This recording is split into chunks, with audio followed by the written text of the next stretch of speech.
أعوذ بالله من الشيطان الرجيم.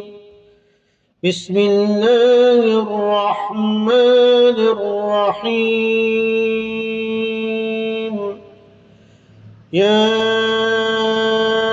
أيها الذين آمنوا أوفوا بالعقود.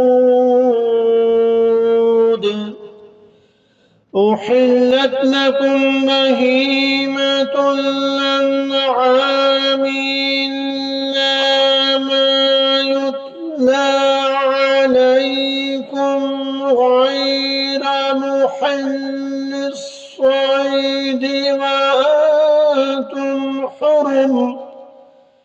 إن الله يحكم ما يريد.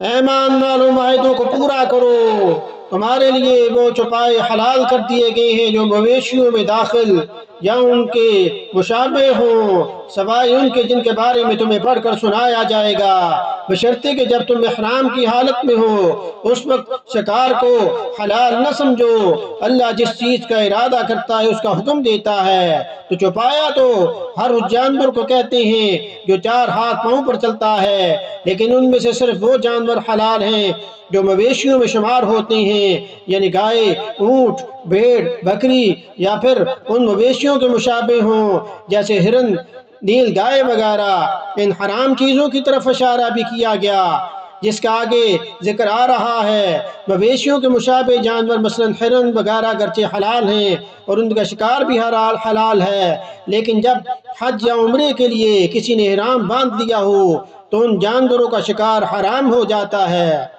اور پھر آیت کے آخری جملے میں تمام سوالات کا جواب دے دیا گیا کہ جو لوگ اپنی عقل کے سہارے شرعی حکام پر جو عائد کرتے ہیں، مثلا یہ سوال کہ جانور بھی تو آخر جان رکھتے ہیں، ان کو ذبح کر کے کھانا کیوں جائز کیا گیا جبکہ یہ ایک جاندار کو تکلیف پہنچاتا ہے، یا مثلا یہ سوال کہ فلاں جانور کو کیوں حلال کیا گیا اور فلاں جانور کو کیوں حرام قرار دیا گیا، تو اللہ پاک نے یہ بات فرما دی کہ اللہ پاک ہر حکم کی مصلحت کو خوب جانتے ہیں کہ اللہ جس چیز کا ارادہ کرتا ہے اس کا حکم دیتا ہے۔ اللہ پاک عمل کی توفیق عطا فرمائیں۔